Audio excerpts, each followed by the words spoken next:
momento, ele está preocupado em pagar o boleto no fim do mês, ele está preocupado como é que ele resolve a questão de ir ao supermercado comprar cada vez menos com o dinheiro que tem no bolso.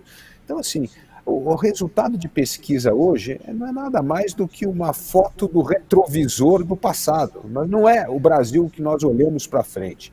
Então, se você pegar alguns dados da pesquisa, chama muita atenção. Primeiro, a altíssima rejeição dos dois líderes de pesquisa, Lula e Bolsonaro. Segundo, 62% da população brasileira acha que o país está no caminho errado. 55 milhões de brasileiros querem empreender, ou seja, esse enorme universo de pessoas não quer saber da polarização, eles querem saber de como é que o Brasil sai desse atoleiro do baixo crescimento e volta a crescer. Portanto, a eleição ainda não entrou no radar de mais de um terço da população brasileira. Então, muitas coisas vão mudar. E depois de falar, as pesquisas estão erradas. As pesquisas não estão erradas, as pesquisas fazem uma fotografia do momento. Mas eu tenho certeza que vai mudar essa ideia de que brasileiro nós precisamos na presidência da República, porque não é possível que o eleitor vai votar em pessoas que contribuíram para cavar esse buraco e colocar o Brasil em mais de 20 anos de estagnação econômica e recorde de desemprego e queda da renda e aumento da inflação. Eu vou aproveitar que o senhor fala do momento político, da questão da polarização, para resgatar aqui uma declaração sua em que o senhor falou que estamos vivendo um novo 1963, né? O ano anterior ao golpe militar de 64. E aí eu queria que o senhor explicasse, né, o que seria exatamente essa sua fala, quais seriam as consequências disso, né, disso que o senhor acredita que a gente está vivendo para o país e principalmente para as eleições agora em outubro. Infelizmente, o Brasil vive a maior crise da democracia desde a redemocratização do país em 1985. Por quê? Porque a gênese de líderes autoritários e populistas é a seguinte: primeiro, debilitar a credibilidade de todas as instituições. Então é o que o governo Bolsonaro vem fazendo, atacando o Supremo, que não vai reconhecer o resultado das eleições, as eleições não são limpas, legítimas, é sempre um ataque às instituições. E Lula fazia isso corrompendo as instituições, com mensalão, petrolão, todos os escândalos de corrupção. O que é isso? São maneiras de debilitar a credibilidade das instituições. Por quê? Porque com instituições fracas, esse líder autoritário e populista aparece como o único representante legítimo da vontade popular. E aí, quando ele não consegue governar, quando ele não consegue fazer as coisas que ele gostaria de fazer, porque evidentemente ele é freado pelas instituições, pela imprensa livre, ele diz: olha, não me deixam governar. As elites, a imprensa corrompida, as instituições que só interessam a uma elite pequena, privilegiada, não deixa o legítimo representante do povo governar. E esse é o jeito de minar a democracia. Isso vem acontecendo não só no Brasil, como no mundo. É só olhar o que aconteceu recentemente na Hungria, na Polônia, na Turquia, na própria Rússia. O que é? É o fim da democracia. A democracia não acaba hoje como em golpe, como foi o caso em 1963. A democracia acaba por um esgarçamento da credibilidade das instituições democráticas e esse líder vai se tornando cada vez mais autoritário. Primeiro, acaba com a liberdade de imprensa, depois toma conta do judiciário, controla o parlamento e é por meio da fachada democrática se governa de forma autoritária o país. Este é o caminho que o Brasil está indo, principalmente se os populistas de esquerda e de direita vencerem as eleições. Candidato, eu gostaria de voltar ainda ao universo e o resultado das pesquisas, na questão de dados, até para a gente aproveitar aqui essa oportunidade. O senhor falou há pouco que nós estamos, evidentemente, focados em outras questões mais urgentes, evidentemente, da economia, e a economia a gente sabe que tem um papel preponderante em qualquer voto, em qualquer situação. O senhor acha, então, que é possível ainda se manter essa rota no que se chamou de terceira via? Há possibilidade, com esses números que estão sendo revelados nas pesquisas, especialmente em relação a uma certa estabilidade? Eu queria também a sua análise sobre isso, por gentileza, no sentido de informar aqui o nosso teleouvinte.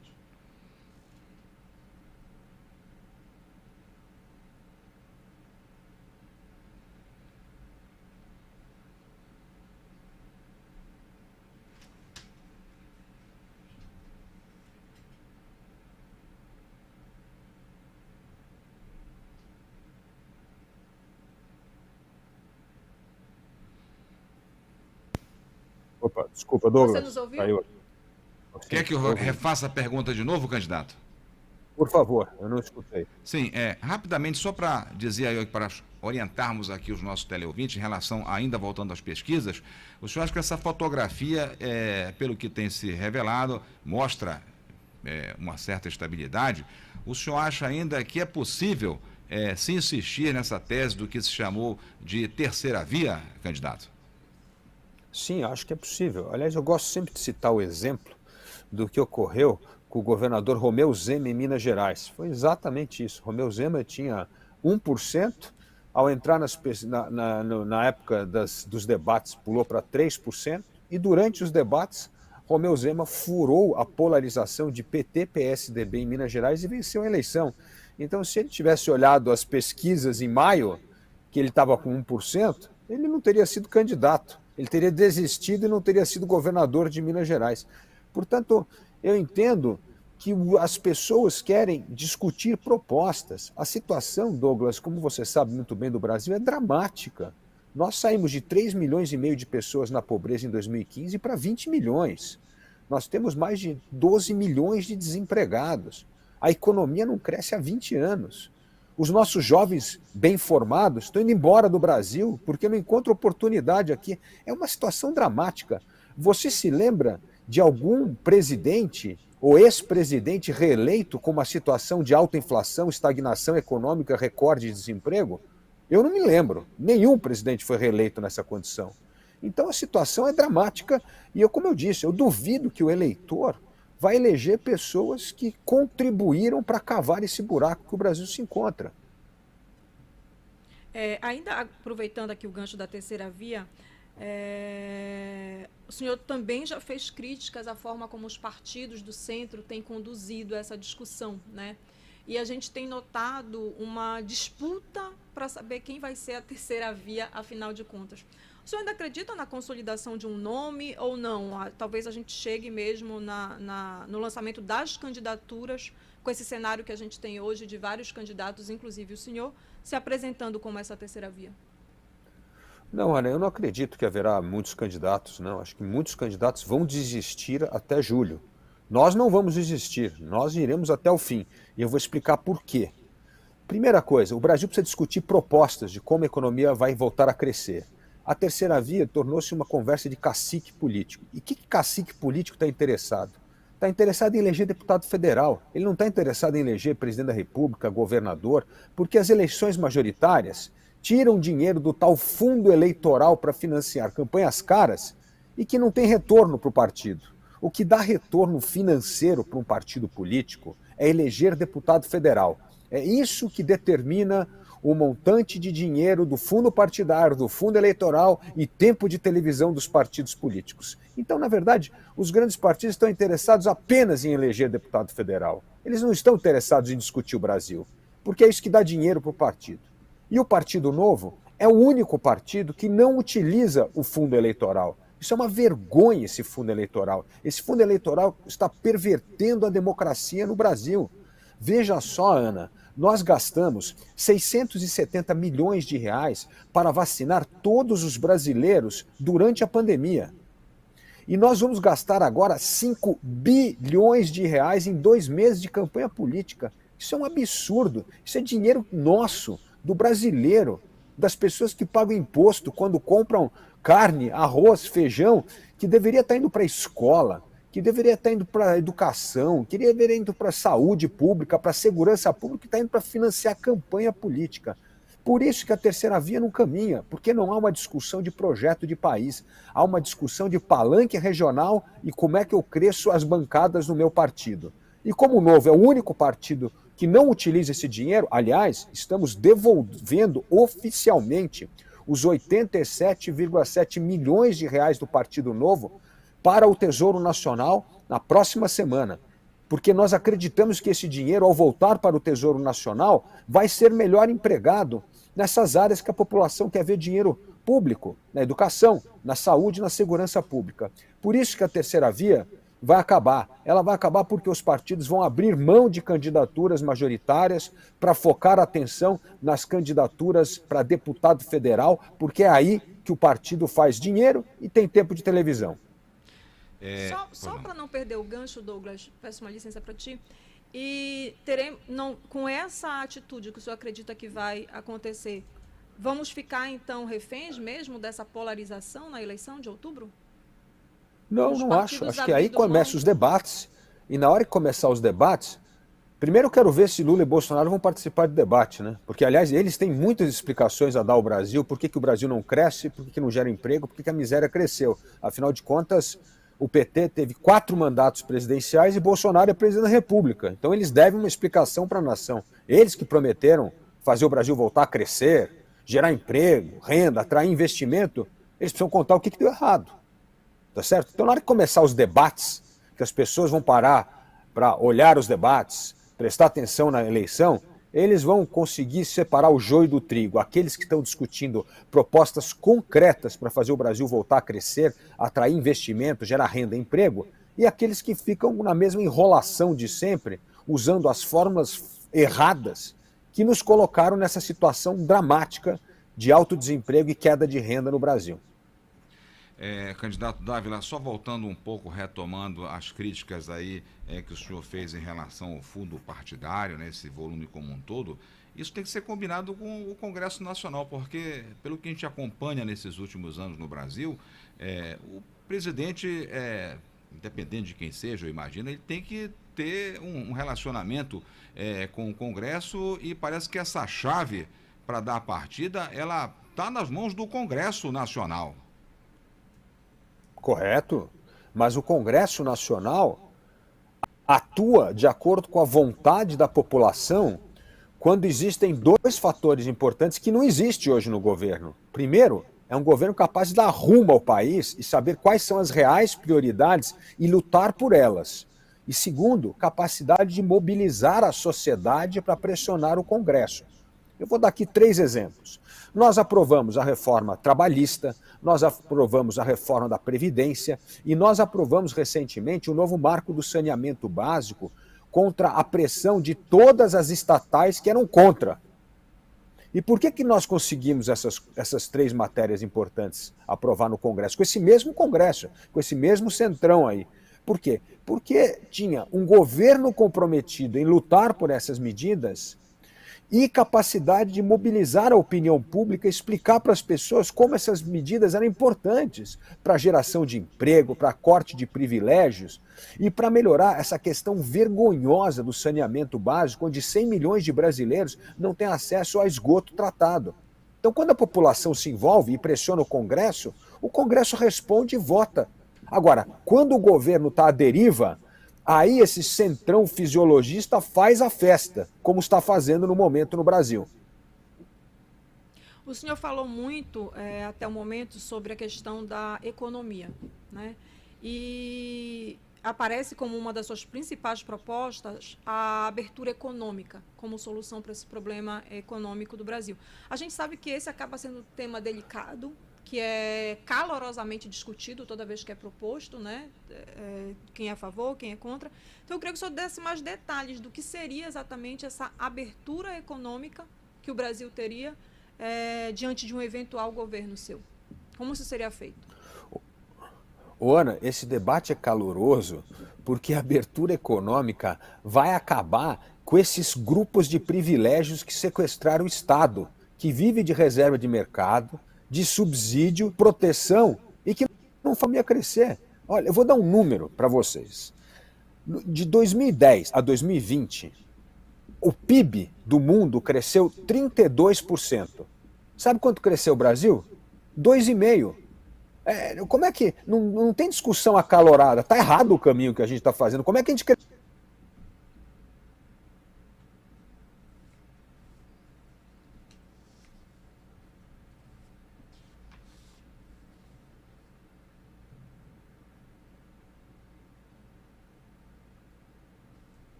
Vamos aguardar voltar.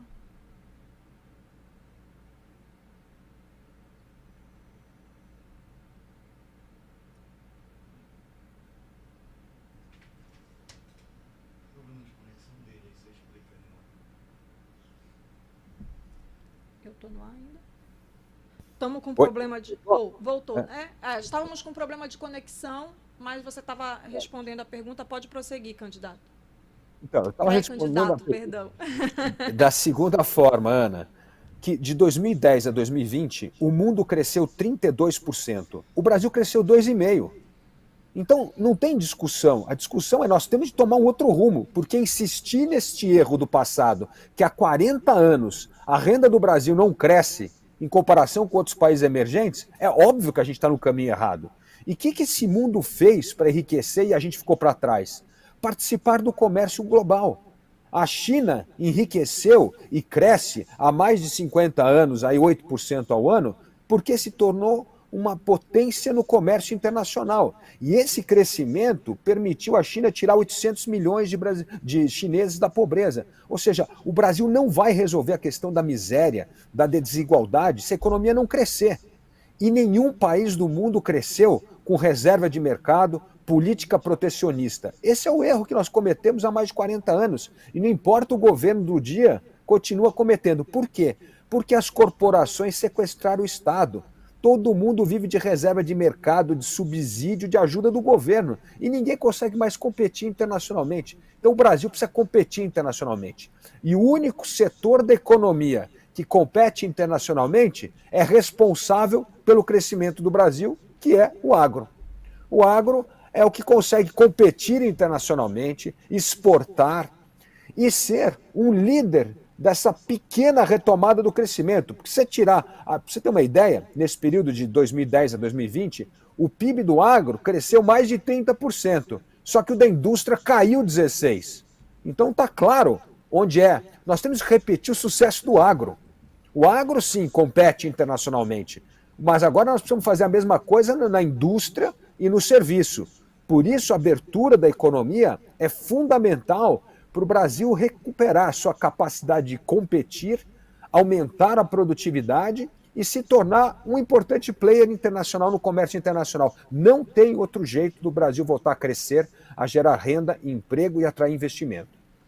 Candidato, já que o senhor falou aí desse cenário do Brasil reconhecido no mundo todo, que é exatamente a performance do agronegócio, onde a Amazônia já começa a ter uma contribuição significativa, evidentemente com toda aquela arquitetura da segurança ambiental, dos cuidados ambientais, mas o senhor reconhece também aí a questão do trabalho que está sendo feito em relação a nós mostrarmos no exterior produtos nossos, especialmente da área do agronegócio. E aí, já que nós estamos falando em proposta, candidato, como é que o senhor gostaria de ver, caso eleito, pré-candidato, o trabalho que a Apex hoje em dia, queria também a sua avaliação sobre isso, faz no Brasil como um todo, com uma equipe muito competente, por sinal?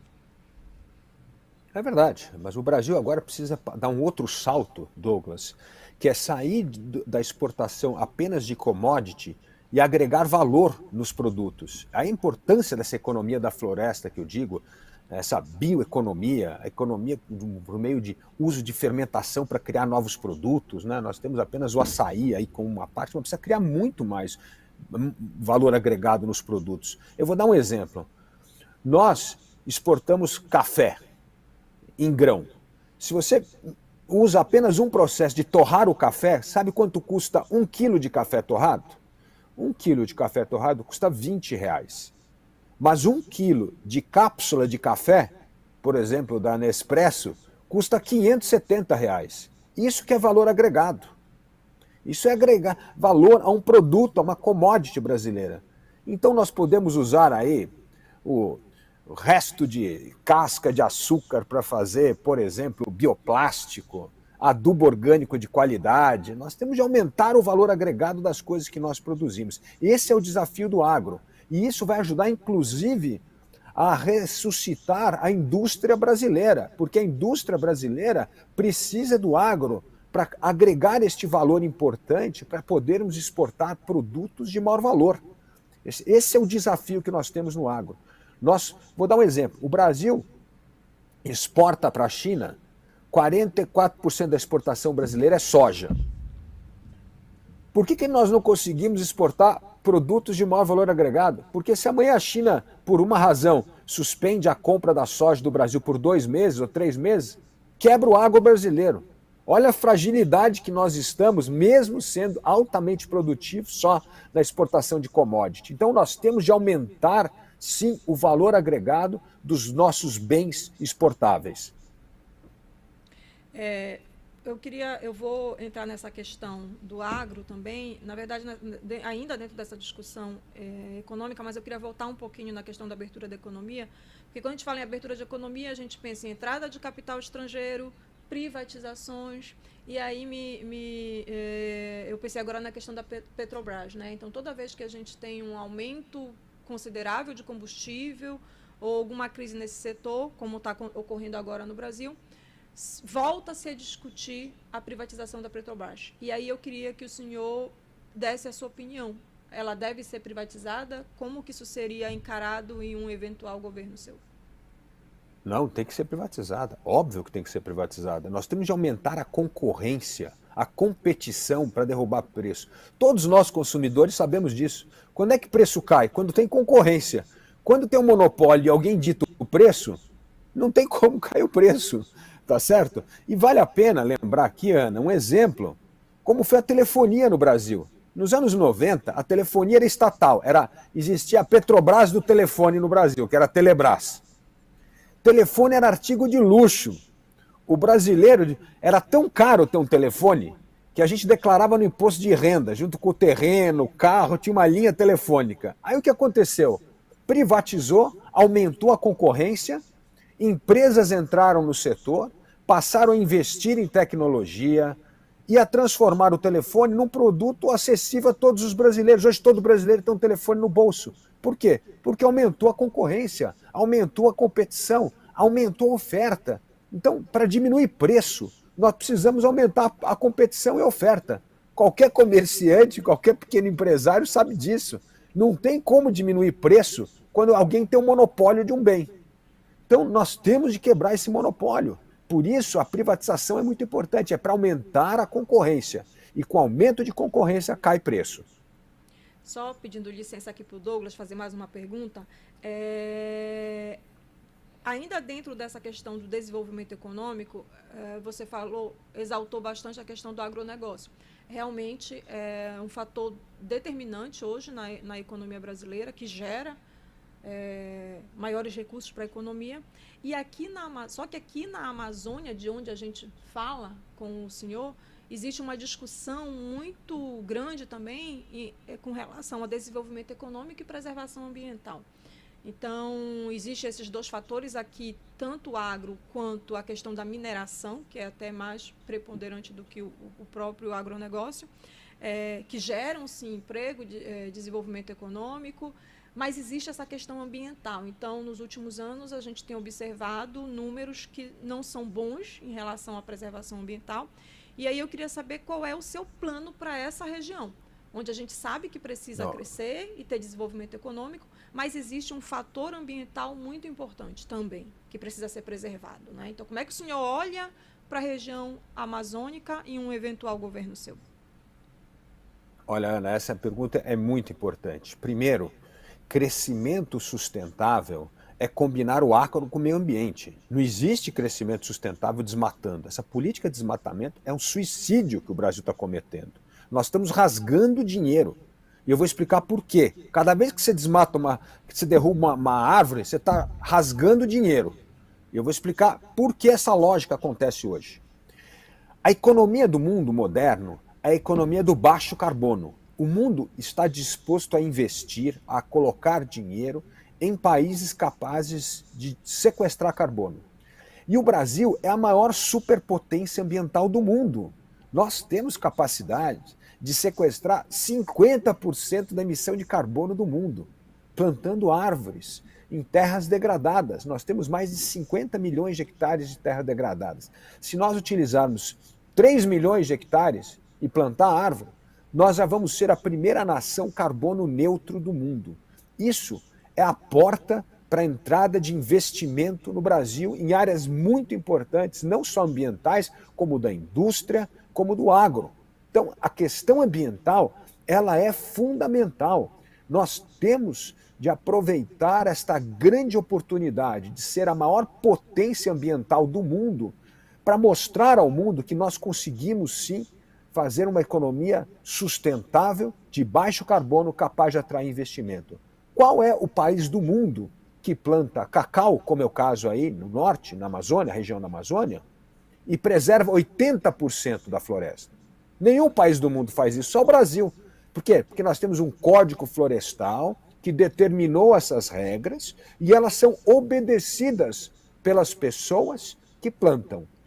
O que acaba com a imagem do Brasil são criminosos, grileiros que destroem. Por isso que é tão importante nós termos um programa para a região Amazônia, principalmente, para aumentar o CAR, o Cadastro Ambiental Rural. É muito importante saber quem é o dono da terra, onde é que está o mapa da terra, porque é sempre em terra de ninguém que acontece invasão. E nós temos de combater desmatamento, grilagem de terra. Precisa digitalizar os cartórios brasileiros que são cúmplices dessa economia ilegal de invasão e desmatamento. Então nós precisamos atacar esses problemas, mas é o maior potencial de investimento e crescimento do Brasil hoje está justamente na Amazônia e no Nordeste brasileiro. Na Amazônia, por causa do que eu chamo dessa economia da floresta, e no Nordeste brasileiro, por ser o maior potencial de gerador de energia limpa no mundo, como é o caso lá de eólica,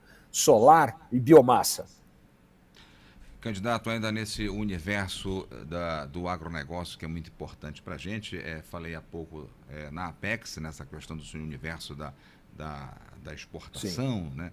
E de lá a gente passa para a Embrapa, quando o senhor está falando aí de toda essa performance que temos, a gente vai à Embrapa como um organismo muito importante e que nesses anos todos de pesquisa tem feito pelo Brasil, nós temos essa pontuação toda, essa credibilidade como um todo. Aí eu pergunto aqui, qual proposta o senhor acha viável, candidato, para que você amplie aporte de verbas para a Embrapa, no que se refere a ter mais verbas para a pesquisa e especialmente para a inovação. Por exemplo, quando a gente fala aqui na pecuária, hoje a Embrapa, pelo menos aqui a Amazônia Embrapa Ocidental, a gente tem um programa que é um sucesso no mundo todo, que é o programa de integração lavoura-pecuária, exatamente para que a gente preserve esse patrimônio que nós temos aqui. E tá outros programas que eles têm. Queria ouvi-lo sobre isso, pré-candidato. Com o maior prazer. Bom, primeira parte da sua pergunta em relação à Apex. A Apex é realmente um órgão muito competente que ajuda o Brasil no comércio exterior, mas não dá para fazer milagre. Se o governo permite o desmatamento descontrolado, não há Apex que vai resolver a questão da reputação do Brasil no exterior. E isso está prejudicando o nosso agro. Porque amanhã o que acontece? A retaliação dos países em relação ao Brasil é assim, já que o Brasil está desmatando, eles inventam uma mentira, que é mentira, de que toda a soja do Brasil exportada vem de área desmatada, que toda a carne do Brasil vendida vem de área desmatada. Não é verdade isso. Então é importante nós termos hoje a rastreabilidade dos produtos agrícolas, para evitar essa falsa propaganda. Isso é fake news, dizer que isso vem de área desmatada. Pelo contrário, isso vem de regiões de produtores agrícolas que mantêm suas reservas legais e ainda são produtivos e competitivos. Então, é preciso separar o joio do trigo. E daí a importância da rastreabilidade dos produtos. Voltando à Embrapa, o Brasil vem cortando investimento em pesquisa e desenvolvimento. Isto é, cortando investimento que contribui para o atraso do Brasil. A Embrapa é um celeiro de talentos. Nós precisamos da Embrapa, foi a Embrapa que permitiu a expansão da fronteira agrícola do Brasil. A Embrapa tem um papel fundamental. Portanto, o Brasil precisa ter, sim, um piso de investimento público em ciência e tecnologia. Isso é fundamental para o Brasil continuar a ser competitivo, produtivo e capaz de vencer cada vez mais a concorrência no mercado internacional. Então a Embrapa tem um papel importante. Você acabou de mencionar um programa que foi desenvolvido pela Embrapa e que hoje está sendo financiado pelo BNDES, que chama o programa ABC, que é justamente a integração de lavoura, floresta e pastagem.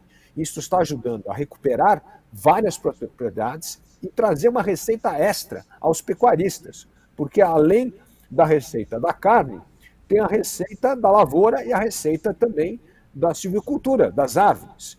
Portanto, essa sim é uma forma de sequestrar carbono, reduzir a emissão de metano na pecuária brasileira. E agora nós temos que fazer o quê? Adensar o número de cabeças por hectare. Daí a importância de um projeto desse. Porque quanto mais cabeças, se nós passarmos aí de 5, 6 cabeças por hectare, nós já passamos a ter uma pecuária absolutamente sustentável, que sequestra mais carbono do que emite carbono. Então, é um projeto que precisa ser espalhado. Hoje, o programa BC está em mais ou menos 80 milhões de hectares no Brasil, nós precisamos dobrar esse número.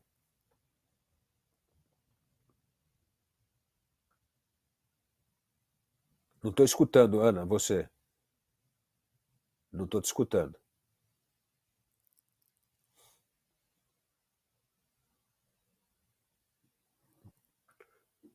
Não estou escutando.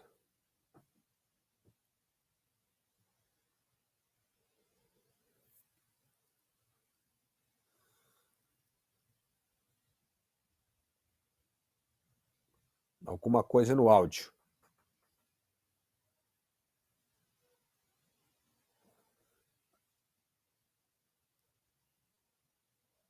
Não escuto.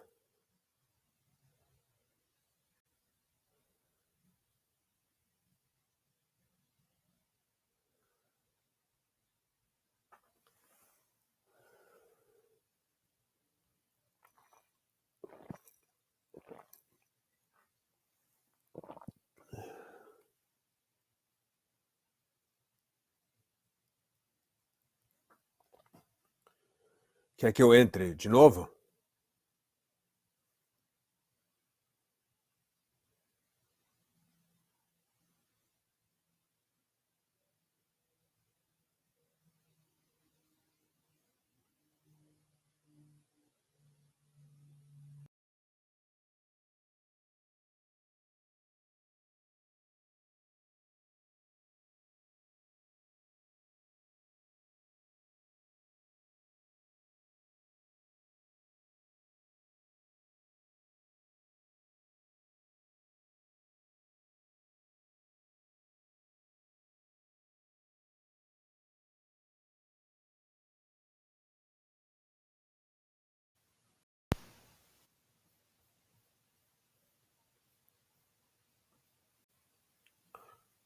Continuo não escutando.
Tá me escutando?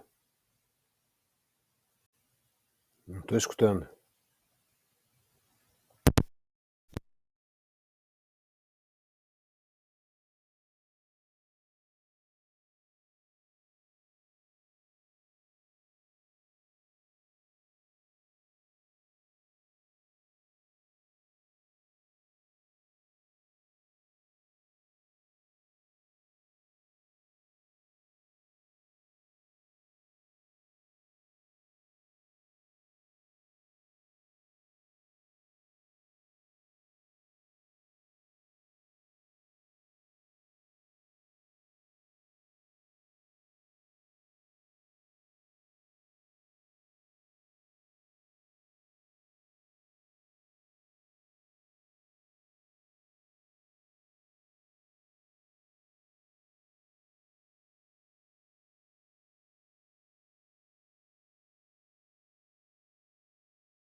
Você me ouve, Ana?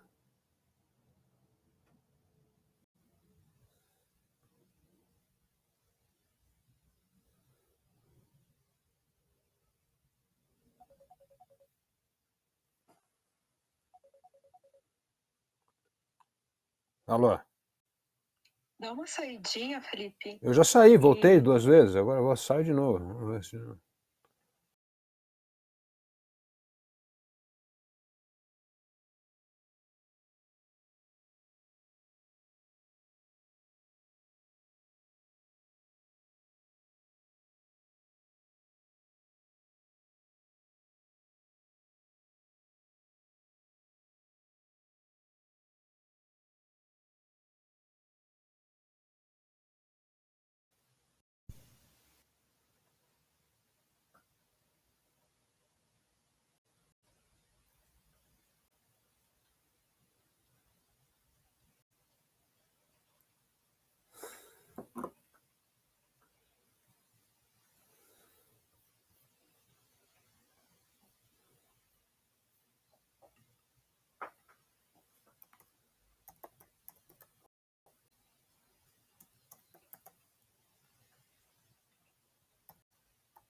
Agora sim. Agora eu tô Ele tá me escutando. ouvindo? Tô te ouvindo. Eu preciso ouvi-lo. Mas eu preciso ouvi-lo. Pede para ele falar. Eu tô te ouvindo agora. Você tá me ouvindo, Ana? Alô? Tá me ouvindo?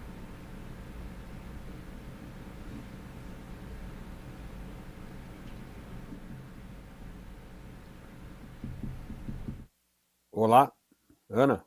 Tá me ouvindo?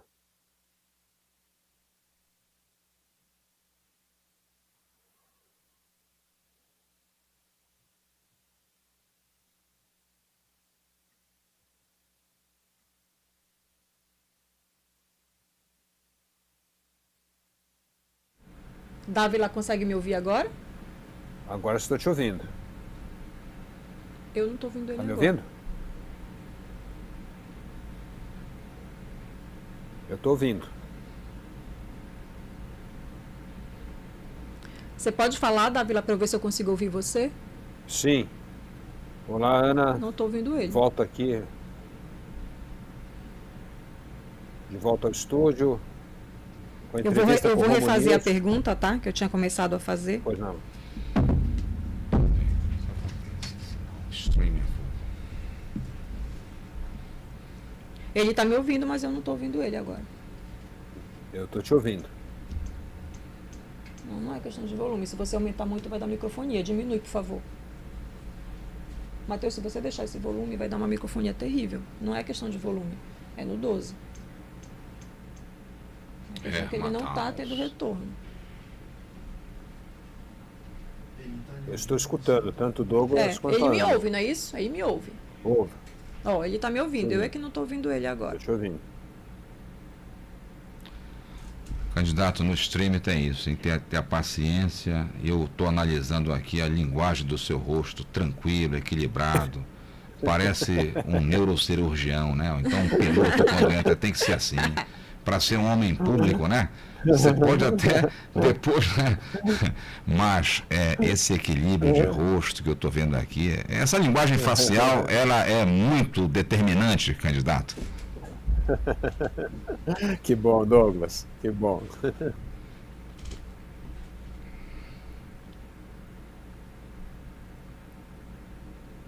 Você está me ouvindo, Douglas? Douglas também não está me ouvindo, não, né? Nem a Ana, nem o Douglas.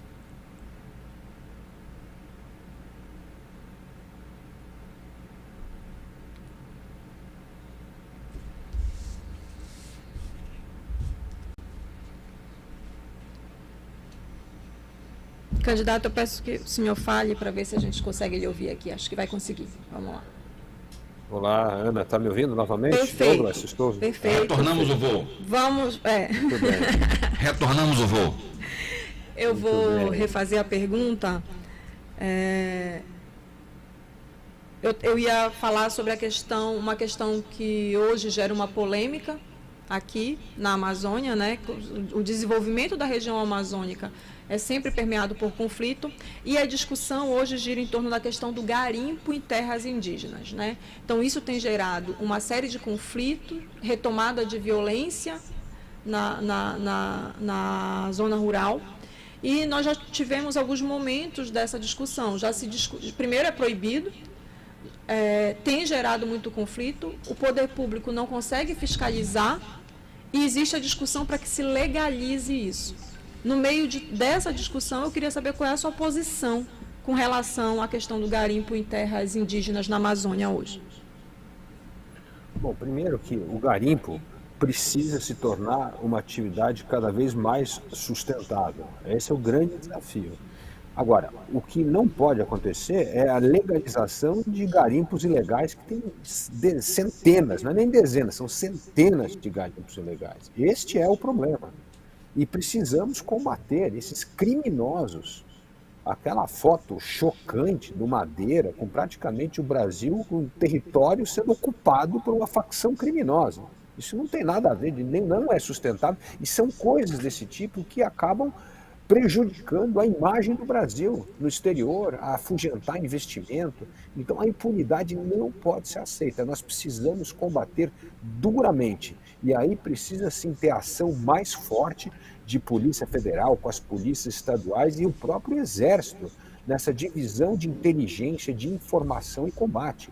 E hoje tem esse conluio que você sabe muito bem entre atividade ilegal, com cartórios, com políticos, com campanha política. Não dá, isso aí é uma coisa que a gente tem que enfrentar. Então, assim, eu sou absolutamente contra a legalização de atividades ilegais. Isso não é, porque isso está destruindo o meio ambiente, isso cria o poder do crime organizado sobre o Estado de Direito. Isso é algo inaceitável num país que nós precisamos fortalecer a democracia e o Estado de Direito. Agora, a questão de um garimpo sustentável e legal, essa é uma discussão que pode ter e precisa ser ouvida as tribos indígenas, precisa ser ouvido o Congresso Nacional e precisa ver se vale a pena ou não. Eu acho que, a minha opinião pessoal, é que essa é uma discussão para os donos da terra, que nesse caso são os indígenas, junto com o Congresso Nacional, que é o representante da nação brasileira, para se ter uma discussão. Agora, não pode fazer como nós costumamos usar no termo legislativo, criar jabuti para legalizar atividades ilegais que vêm depredando o meio ambiente. O que eu digo assim, nós não podemos deixar legalizar o crime. Não pode legalizar o crime, tem que combater o crime. Pré-candidato, já que o senhor falou aí da atuação do Exército aí nessas áreas muito tensas aqui na região amazônica, eu queria saber do senhor qual é a sua visão a respeito do trabalho que as Forças Armadas fazem aqui na região amazônica, Exército, Marinha e Aeronáutica. Nós tivemos aí aquelas operações de garantia da lei e da ordem, que apresentaram números aí muito interessantes, exatamente para combater também aquela questão que o senhor se referia há pouco, né? A questão de desmatamento, incêndio, narcotráfico, enfim. Eu queria saber o que o senhor tem no seu universo a respeito desse trabalho que é feito aqui pelas Forças Armadas na Amazônia.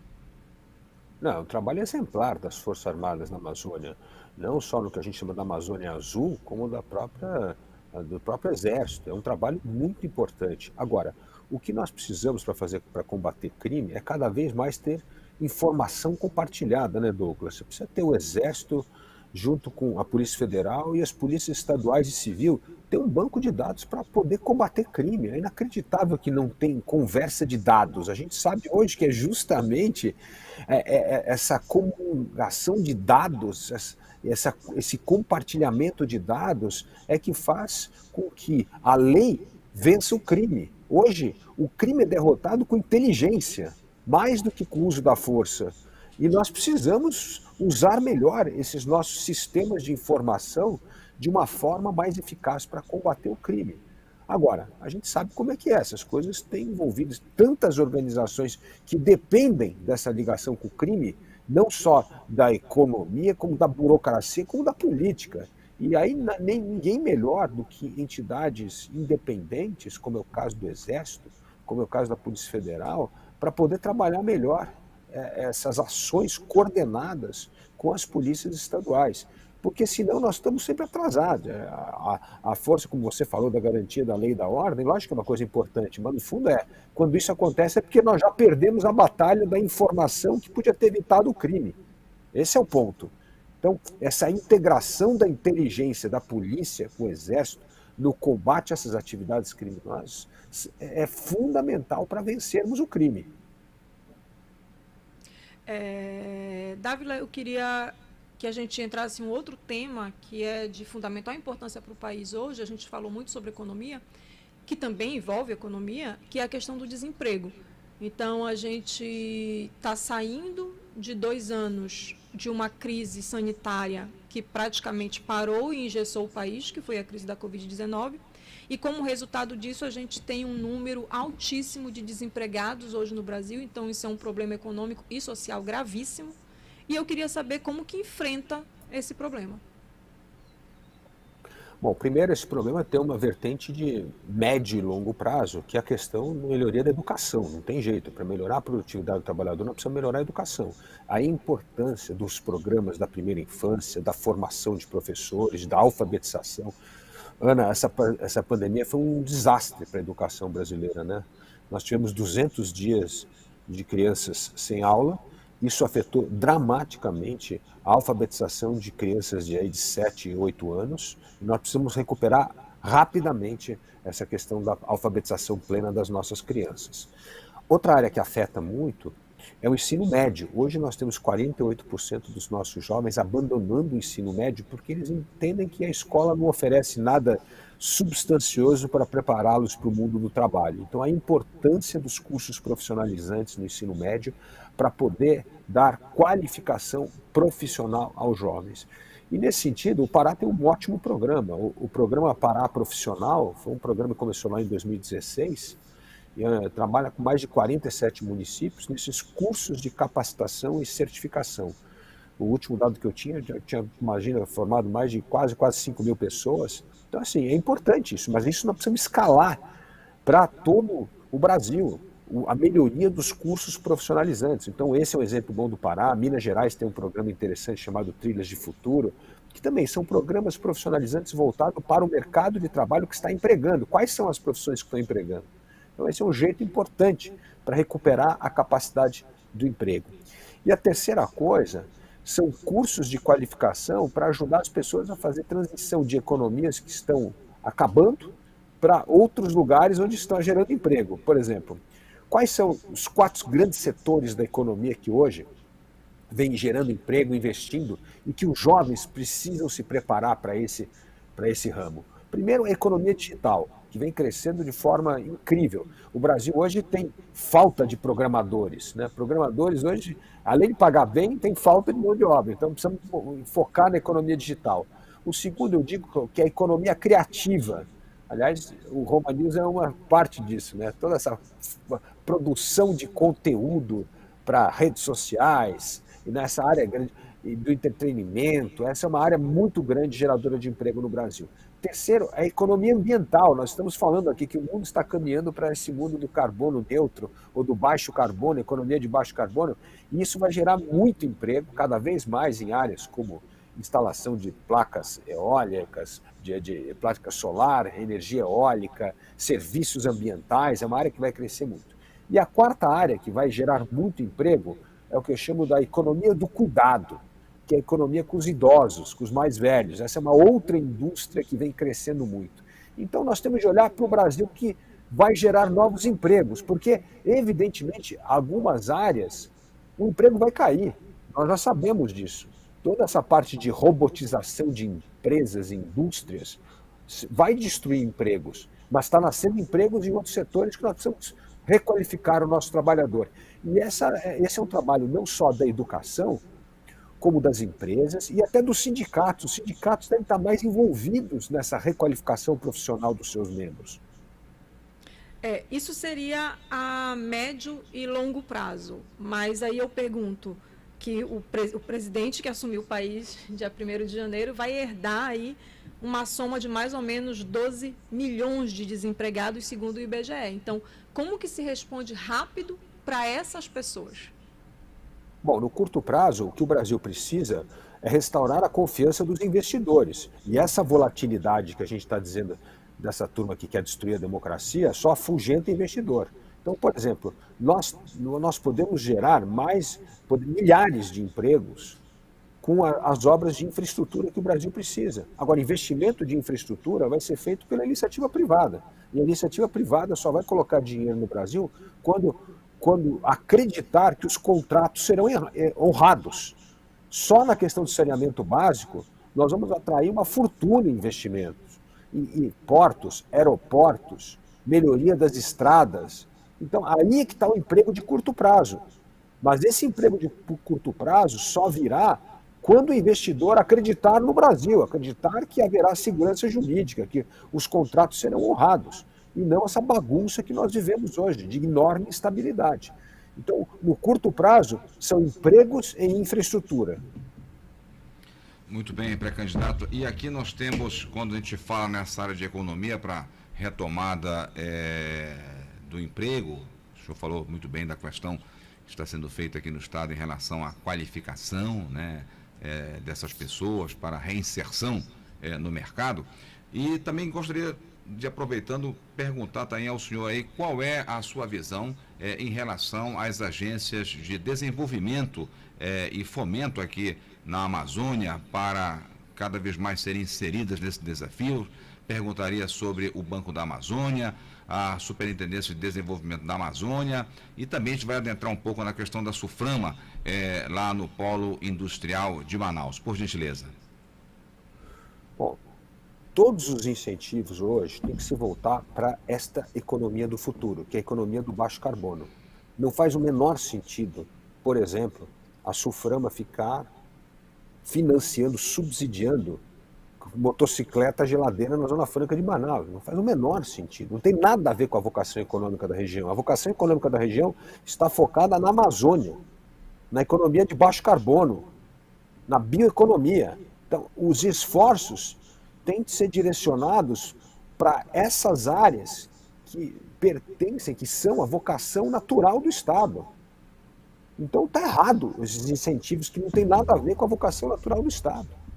Nós temos que pegar esse dinheiro da Sulframa e investir nessa economia verde, na economia da floresta. E não ficar fazendo motocicleta e geladeira na Zona Franca de Manaus. Isso é um absurdo. Isso é errado. Mas, candidato, como o senhor lê sobre a Amazônia, o programa da Zona Franca ele foi um projeto que era importante, porque ali se vive numa região recuada como um todo, mas aí tem a sua visão com relação à necessidade, acredito eu, de modernizar, porque eu ouvi economistas ontem a respeito dessa questão aí, que o governo baixou o IPI em mais de 80 itens, como o senhor sabe, mas eles disseram, e agora bate com o que o senhor está falando aqui, que esse programa, esse processo, ele precisa ser modernizado, o modelo está ultrapassado. Seria isso assim que o senhor está vendo? Para focar, inclusive, nessa bioeconomia, que o Banco da Amazônia já faz, tem vários programas, pelo que eu tenho lido, presidente, candidato. Exatamente. Agora, você tem 54 bilhões de reais para a Zona Franca de Manaus e nada vai para a bioeconomia, para a economia verde, é um absurdo, está errado. Nós paramos no tempo. A Zona Franca de Manaus foi construída nos anos 70, tá certo? Lá atrás, com uma ideia de desenvolvimento econômico e congelou no tempo. O mundo mudou e a gente continua dando incentivo para coisas que são completamente ultrapassadas. Então, nós precisamos focar na vocação econômica de cada região, de cada estado. E no caso da Amazônia, é sim a vocação de baixo carbono, é a economia verde, é aí que nós temos de focar. É o agro competitivo, é o agro sustentável, são essas as áreas que a gente tem que fazer. Mineração de forma sustentável, essas são as áreas que nós temos de investir para fazer com que esta seja, sim, uma das regiões que vai mais contribuir para a retomada do crescimento sustentável do país. Sem dúvida que a biodiversidade é a nossa maior riqueza que nós temos aí, pré-candidato. E nesse sentido aí, de que forma o senhor acha que esses agentes aqui de desenvolvimento, eu cito de novo a questão do Banco da Amazônia e também a Sudam, focado na região amazônica, pré-candidato, de que forma a gente pode melhorar e ampliar isso para gerar emprego a partir do que a floresta de seus produtos, subprodutos, o senhor falou há pouco no cacau, tem tanta coisa aqui no estado do Pará, que eu tenho certeza que o senhor conhece. Eu queria que o senhor ampliasse isso aí para os nossos teleouvintes, dentro da sua programação, desse seu programa de governo. Por exemplo, o que nós temos de fazer com essa economia verde? Vamos pegar já os indicadores existentes. O CDE, por exemplo, os indicadores de sustentabilidade, os ODS, aliás, o CLP, o Centro de Liderança Pública, que é essa instituição que eu lidero há 14 anos, acabou de criar um ranking de sustentabilidade, ali com todos os indicadores de ODS, de sustentabilidade, de ESG. O que nós temos de fazer é usar esses indicadores, que hoje são consenso internacional, para direcionar investimentos, geração de emprego, projetos que, por exemplo, o Banco da Amazônia deveria estar fomentando. E é isso, porque na hora que mostrar que o Banco da Amazônia tem uma carteira que a maioria dos projetos tem a ver com sustentabilidade, com economia verde, com biodiversidade, isso vai atrair mais investimentos privados para a região, e não só investimento incentivado pelo governo. E é isso que nós precisamos.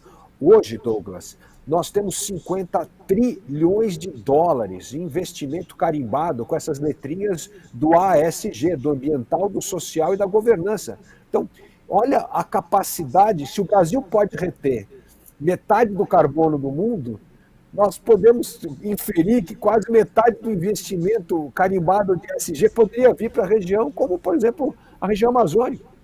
Então, olha a possibilidade que nós temos de atrair investimento privado. Então, o que eu acho que a gente tem que fazer hoje com esses incentivos locais? É organizar o mercado, dizer, isso aqui é a nossa forma de avaliar programa, é assim que nós vamos mensurar o retorno sobre esse programa, estão aqui o embasamento dos critérios de sustentabilidade, porque se organizar minimamente o mercado, que é o que eu disse, dar a segurança jurídica, o resto, o mercado se encarrega de investir. E o mercado está em busca de investimento sustentável. O mercado se encarrega de investir, está em busca de investimento sustentável, e a gente pensa sempre nisso, principalmente quando se fala em mercado, em grandes projetos. E aí eu quero trazer a discussão para um assunto que acaba sempre sendo alternativa para a geração de emprego, que é o empreendedorismo, principalmente para o pequeno empreendedor, o médio empreendedor. Então, a gente observa hoje no Brasil surgindo várias propostas, vários projetos. Rio de Janeiro e São Paulo, dentro das favelas, por exemplo, tem muito empreendedorismo acontecendo hoje. Aqui na região amazônica mesmo, a gente observa vários projetos desenvolvidos nessa área de ser uma economia verde, uma economia mais sustentável. Só que existe uma queixa geral, recentemente a gente produziu um conteúdo sobre isso, de quem empreende, que é a dificuldade para ser um empreendedor no Brasil, principalmente quando se é um pequeno e médio empreendedor. Então, a gente, sabendo que isso é uma alternativa para a geração de emprego e de renda, como melhorar esse acesso, principalmente a crédito, para quem quer empreender no país? Olha, Ana, essa pergunta é muito importante. Isso que eu estou dizendo, com esse modelo errado que o Brasil vem insistindo de economia, com o Estado intervencionista controlando, o Estado inferniza a vida do pequeno empresário. Todo dia cria mais regra, cria mais burocracia, cria mais taxa, imposto. O Estado atrapalha a vida de quem quer empreender. A gente precisa tirar o Estado das costas do brasileiro que quer empreender, do pequeno empreendedor, porque ele é o responsável pela maioria da geração de emprego no Brasil. O Estado só atrapalha, só cria norma. Nós gastamos 10 vezes mais tempo para cumprir com obrigações tributárias no Brasil do que a média dos países da OCDE. É um absurdo. Nós gastamos 1.500 horas contra 150 horas dos outros países. Isso é perda de produtividade. O empreendedor, em vez de estar inovando, criando, expandindo o mercado, está lá lidando com a burocracia do Estado. Não dá. Isso nós temos que tirar o Estado das costas das pessoas. Agora, você está tocando num ponto que é fundamental, porque parte dessas 3 letrinhas que eu estava dizendo do investimento, do ambiental, o S é de social. Cada vez mais o investimento tem que ter um retorno social. Portanto, projetos de pequeno empresário que são sustentáveis e que têm a ver com o mercado global vão receber muito investimento. E isso é importante, novamente. Por quê? Eu falo o seguinte, nós somos muito viciados com essa ideia do mercado nacional só. Só que existe um mercado internacional para comprar mel da Amazônia, para comprar cacau puro, para comprar outros bens produzidos pela floresta. Açaí, a parte que eu estava dizendo de produtos de beleza, tem 1000 coisas que dá para a gente fazer daí. Então, o pequeno empresário que se dedicar a alguma atividade que tem demanda global, ele resolve a questão social, vai atrair investimento e vai poder crescer. E o trabalho do governo é tirar o Estado das costas do pequeno empreendedor. Esse Estado que sufoca os pequenos empreendedores com tanta regra, tanta burocracia e tanta dificuldade. Eu vou dar um exemplo. Qual é a pequena empresa que aguenta contratar todo mundo via CLT? Não consegue. Então, por quê? Já que aprovamos a reforma trabalhista, é preciso permitir outros tipos de acordo entre o trabalhador e o empregado. Porque a coisa que a gente mais precisa hoje, Ana, é formalizar o trabalho no Brasil. Hoje você tem 40 milhões de brasileiros com carteira assinada e mais de 70 milhões na informalidade. Por quê? Porque é uma lei impossível de ser cumprida por pequenos empresários. Então você tem gente trabalhando na informalidade. Então vamos formalizar, vamos seguir o que foi aprovado na reforma trabalhista, que é permitir que acordos negociados se sobreponham ao legislado, ou seja, as regras da CLT, evidentemente garantindo as regras, os direitos constitucionais ali do artigo 7 da Constituição, que é férias, 13º certinho do trabalhador. Por que não ter outros tipos de contrato? Então, o que o governo precisa fazer é tirar o Estado das costas dos empreendedores. E o empreendedor precisa olhar produtos sustentáveis que tenham demanda no mercado internacional. Pré-candidato, o senhor falou na reforma trabalhista, e aí a gente tem aí uma questão que é também algo muito crítico no Brasil, que é a necessidade de nós termos uma reforma tributária. Passou aquela na Câmara recentemente, está no Senado.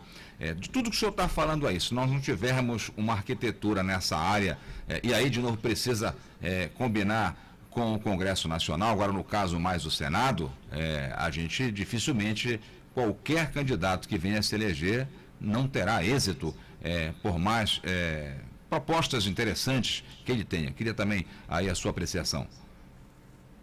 Bom, Douglas, primeiro, que nós caminhamos muito na reforma tributária. Nós tivemos um projeto que era a fusão da PEC 45 com a 110, que teve, pela primeira vez na história do Brasil, o apoio dos 27 estados. O problema das reformas tributárias no passado, que não saiu do papel, é porque elas não tinham apoio dos 27 estados. Agora você tinha um projeto de lei, uma PEC, com o apoio dos 27 estados. Então, nós andamos muito. É esse o projeto que nós vamos colocar em votação. É a simplificação do sistema tributário, é a criação do IVA, do Imposto de Valor Agregado.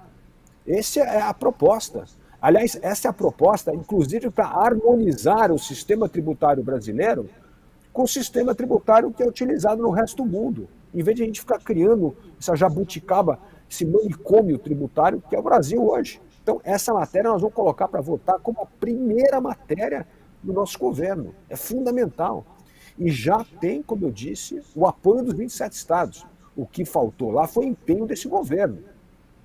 É isso que faltou empenho do governo. E a sociedade vai fazer essa pressão, porque ao abrir a economia, se nós não fizermos a reforma tributária, as empresas vão quebrar, porque com esse sistema tributário o Brasil não consegue competir lá fora. Então, essa combinação de um governo determinado aprovar o projeto com a pressão da sociedade, o Congresso vai votar. O Congresso sempre vota, o Congresso não vai contra algo que vai aumentar a geração de emprego, de renda no Brasil. Como é que o Congresso pode votar contra? Então, mas para o Congresso votar, o projeto precisa ser liderado pelo governo. E esse governo não liderou nada, só criou confusão. Mas no Senado tem aí, está no Senado, né, pré-candidato, o segmento desse último projeto que o senhor se refere aí para tocar a reforma tributária. Claro que na verdade, Douglas, o que aconteceu foi o oposto, né? O Senado que está retomando o projeto da PEC 110, porque a da 45 ficou parada no Congresso. Então, esse é o problema. Então, agora vai ter que, sei lá, primeiro que a gente sabe que ano eleitoral não aprova nada, né? Mas uma reforma tributária, a gente sabe que não vai acontecer nada. Então, assim, mas o que precisa é resgatar aquele relatório que foi muito bem feito na comissão mista da Câmara e do Senado em torno de um projeto comum. É aquele o projeto que nós temos de investir. Uma outra questão que o pré-candidato tocou há pouco, que é muito importante também, relevante, é a questão de saneamento básico. Esses números, cada ano que você tem levantamentos, eu queria saber de que forma a gente pode avançar. Nós temos um marco aí nessa área importante, mas a gente precisa avançar isso junto com as universidades, institutos de pesquisa. Então, eu queria saber, pré-candidato, o que o senhor pensa a respeito para efetivar um programa desse tão importante na área de saneamento básico para a gente começar a reverter esse quadro dramático que a gente tem no Brasil desses últimos anos. Eu só queria, inclusive, abrir um parênteses antes do pré-candidato responder, que a gente tem aqui um dos municípios que tem o pior índice de saneamento básico do Brasil, que é Marituba, né? Então, fica aqui no Pará. É isso mesmo. Então, bom, agora com o marco aprovado, e agora entrando no fim da regulamentação, vai depender muito do empenho dos estados. Então, eu vou dar um exemplo do estado de Alagoas, que pulou na frente, já trabalhou no processo, já colocou a primeira licitação do saneamento e já recebeu um primeiro investimento importante. O Rio de Janeiro já recebeu um investimento importante. Então, o importante agora é estudar bem, Douglas, a modelagem desse sistema de concessão ou parceria público-privada, justamente para poder atender os municípios como Marituba, que vocês estão citando aí, e não deixar de fora, porque senão todo mundo quer pegar a parte rentável e deixar de fora o que a gente chama o osso, que são lugares mais distantes de baixa densidade populacional. Então, o modelo de concessão tem que contemplar o objetivo do projeto, que é justamente a universalização do saneamento básico até 2033. Então, a modelagem é muito importante. E aí, os estados que quiserem podem seguir a modelagem que o BNDES fez. O BNDES tem uma modelagem muito bem feita. Se não quiser fazer uma modelagem muito específica, poderia usar ali sim os critérios que o BNDES pode ajudar. Ou pode aprender, pode ligar lá para Alagoas, lá para o governo de Alagoas, e ver como é que eles fizeram uma modelagem exemplar. Então, assim, o Brasil tem que aprender mais com o Brasil, com os outros estados que fazem coisas que estão dando certo. O Douglas falou em saneamento básico, e aí eu vou chamar para um outro pilar que é sempre fundamental em qualquer discussão de eleição, seja municipal, estadual, federal, que é educação, saúde, saneamento básico. E aí, só falou lá, quando eu perguntei sobre a questão do desemprego, pontuou muito a questão da importância da educação para a gente mudar esse cenário no país. E aí só quero trazer uns dados aqui sobre educação no Brasil, que não são bons, e aí eu queria que o senhor comentasse. Então, no último exame internacional para medir a qualidade da educação ao redor do mundo, o Brasil ficou entre as 20 piores colocações, ele foi feito em 2018. E o outro ponto é que, se você considerar o valor investido por ano de educação no Brasil, o valor que o governo investe, é menos da metade da média investida pelos outros países que fazem parte da Organização para a Cooperação e Desenvolvimento Econômico. Então, são dados que não são bons, né? E talvez reflita um pouco essa questão do problema de educação, que depois vai gerar problema de subemprego no Brasil. E aí eu queria que o senhor comentasse esses números e apontasse aí um caminho para que a gente comece a mudar essa história do país, né? Então, vamos lá, Ana, você tocou em 2 pontos importantes. Primeiro, qual é o nosso foco na educação que nós vamos dar no nosso governo? O Brasil tem que estar no top 20 do PISA, que é esse exame internacional que você falou, que mensura o aprendizado em ciência, matemática e línguas de todos os jovens aos 15 anos em 7 anos. Porque tem que ter um plano de longo prazo, não adianta ser um governo. O importante é ter continuidade de boas políticas públicas, tá certo? Então, foco, o Brasil vai ter que ter isso como meta. Aí você tem que desdobrar essa meta para estados e municípios. Cada um fazer a sua parte. Os estados vão ter que focar na parte da alfabetização plena das crianças aos 7, 8 anos. Nós vamos ter que focar na formação de professores, na primeira infância, nos cursos profissionalizantes e na escola a tempo integral. Então aí nós vamos ter que fazer várias coisas. E aí, aproveitando, Ana, os bons exemplos que existem de novo nos estados. Vamos aprender com os estados. Se você quiser uma boa referência de um programa exitoso de alfabetização das crianças, é o do Ceará. Um dos melhores programas que tem, que conseguiu juntar parte do ICMS educacional que vão para os municípios com assistência técnica para que as prefeituras atinjam as metas de alfabetização plena. O Pacto pela Educação, em Pernambuco, é um outro exemplo importante do ensino médio. Os cursos profissionalizantes, como esse do Pará ou de Minas Gerais, são exemplos importantes de como é que é possível fazer essa educação acontecer. Agora, voltando ao número que você deu da OCDE, o Brasil gasta acima da média da OCDE com educação. O que você está olhando aí, que é muito importante, nós gastamos abaixo da média quando se gasta com aluno. E o que isso mostra, Ana? Que a gente gasta muito dinheiro com o corporativismo da educação e pouco com o aluno. Quando o indicador final deveria ser o aprendizado do aluno. O foco tem que ser o aluno e não a corporação da educação. Porque senão não, se você está gastando o dinheiro com o quê? Aposentadoria de professor, quadro inchado do funcionário público, isso aí não conta, isso não é educação. O que a gente tem que estar vendo na educação é o aprendizado do aluno. Ele está aprendendo o conteúdo do ano série, daí a importância da reforma do ensino médio, que foi aprovada no governo Temer, que cria uma base comum curricular. Porque você tem que saber o que o aluno tem que estar aprendendo a cada série, para não acontecer essa defasagem extraordinária que a gente tem quando vai mensurar a criança só aos 15 anos, ela está entre as piores do mundo, entre as 20 piores do mundo no exame. Então, a gente tem que ter uma meta global, que é o exame do PISA, nós estamos no top 20 do PISA em 20 anos, desdobra para estados e municípios, aproveita os bons exemplos do Brasil e nós vamos cobrar esse desempenho dos municípios e dos estados. Volto aqui, pré-candidato. Só antes da tua pergunta, Douglas, eu estendi um pouco mais aqui a entrevista por conta do problema que a gente teve, né? Mas essa vai ser a última pergunta, então depois a gente vai deixar o pré-candidato fazer as considerações finais dele e a gente vai encerrar, tá bom? Muito bem, Ana. Essa é fundante e está contemplada em alguns aspectos aqui do programa do pré-candidato Luiz Felipe Dávila, do Partido Novo, que refere esse pré-candidato à logística e infraestrutura na Amazônia, de tudo que nós falamos ao lado do saneamento básico.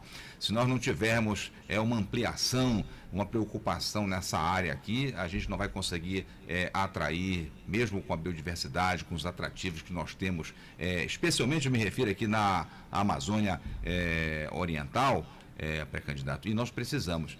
E aproveito também para perguntar como é que o senhor vê essa questão de nós temos uma ferrovia que é muito importante para a integração com o chamado Arco Norte, os nossos portos do Norte. O senhor sabe que já há um estresse muito grande nos portos do Sul-Sudeste, e a Amazônia, por estar perto do Canal do Panamá, é uma solução de alta economia, mas nós temos que ter a integração de modais, exatamente aí com a Ferrogrão. Qual é a sua opinião e do seu partido? Com certeza, não, nós temos de investir nisso. Primeiro, aprovamos o PEC das ferrovias recentemente, e isso vai permitir muito mais investimento em ferrovias no Brasil. A gente sai da parte, agora com somente a autorização, isso vai agilizar investimento numa área fundamental como a ferrovia. E a ferrovia tem um papel fundamental nessa integração dos modais, como você falou. Segunda coisa, todo estado que eu viajo, quando alguém cita um problema, começa sempre com duas letrinhas. As duas letrinhas é BR. É óbvio, porque BR é Estrada Federal. Estrada Federal não vai a lugar algum. Porque o que acontece com a Estrada Federal? A Estrada Federal, assim, você pega o orçamento da nação, Douglas, todo ano, o que a gente está fazendo? Cortando verba de investimento para pagar custeio da máquina pública. É isso que está acontecendo no Brasil. Então as BRs são sempre sacrificadas. Daí a importância de devolver as BRs para estados e municípios para que possam fazer as concessões privadas. Por que São Paulo tem as melhores estradas? Pelo modelo de concessão. E vários estados têm que fazer a mesma coisa, têm que usar o que dá certo. Se ficar dependendo de dinheiro federal, o que aquela turma em Brasília entende das dores do Pará? Não entende nada. Eles estão longe do problema. Então a gente precisa devolver poder para estados e municípios. Então isso vem num ponto central do programa do Partido Novo, que é a descentralização do poder, é devolver poder, autonomia para estados e municípios. Porque é com essa autonomia que nós vamos resolver os problemas locais de acordo com o contexto local. Tem que acabar essa romaria de político para Brasília para ficar liberando emenda. É essa intermediação do dinheiro que é o foco da corrupção e da ineficiência do gasto público. Então nós vamos devolver poder para estados e municípios para que os estados e municípios possam investir e dar atenção especial a esse problema tão grave que você bem colocou, que é a questão da infraestrutura. E o governo federal tem de ter os projetos de integração dos modais, mas a execução, a implementação tem de estar a cargo dos estados e municípios. Então, encerrando aqui a nossa entrevista, eu quero... Só um minutinho. Eu queria saber se o senhor é a favor ou não da integração dos modais e a necessidade que o setor produtivo do Pará, para a integração de portos aqui do Arco Norte, da Ferrogrão, que está no STF, pré-candidato. Sou absolutamente favorável, e mais do que isso, nós temos de desafogar os outros portos brasileiros. Nós temos de pensar o Brasil como outras saídas para essa exportação. E se o nosso plano de governo é abrir a economia, nós vamos ter um aumento da exportação de produtos. E para ter aumento de exportação de produtos, nós precisamos ter outras veias para escoar a nossa safra. É bom lembrar, Douglas, que o Brasil desperdiça 30% da safra agrícola entre o transporte da fazenda para o supermercado. 30%, isso significa 55 milhões de toneladas ano. Se nós economizássemos 10% desse desperdício, 5 milhões de toneladas, nós resolveríamos a questão da fome. Portanto, a questão de investir em bons modais significa não só ganho de produtividade e competitividade do Brasil, como redução da fome, porque nós vamos reduzir desperdício de alimento. Então, agora eu agradeço, Douglas, pela tua presença aqui na entrevista com a gente. Agradeço a presença do pré-candidato Felipe Dávila e deixo que você faça suas considerações finais aqui para a gente poder encerrar. Agradeço aos internautas que estiveram com a gente até esse momento também. Bom, primeiro, muito obrigado, Ana, muito obrigado, Douglas e a Roma News pela entrevista. É muito importante debater propostas. E acho que o que vai mudar o Brasil é o voto consciente, é o cidadão votar em candidatos que venham aqui, discutam propostas, que vocês entendam melhor a história dos candidatos e não caia no conto do vigário. Porque se a pessoa tem um histórico e depois promete uma coisa que não tem nada a ver com o histórico das pessoas, é óbvio que ela não vai entregar lá na frente. O que vai mudar o Brasil não é pesquisa, não é nada, é o voto consciente. É você saber em quem você está votando. É escolher de forma criteriosa todos os candidatos, para deputado estadual, federal, presidente, governador, senador. Por quê? 70% dos brasileiros não se recordam em quem votou na última eleição. Nós tratamos com desprezo o mandato que nós damos às pessoas que vão governar em nome da população. Então, eu faço um apelo para que todos vocês façam um voto consciente, porque é a escolha consciente que vai mudar a qualidade da política e dos políticos no Brasil. Muito obrigada. A gente fica por aqui. Até a próxima. Até a próxima.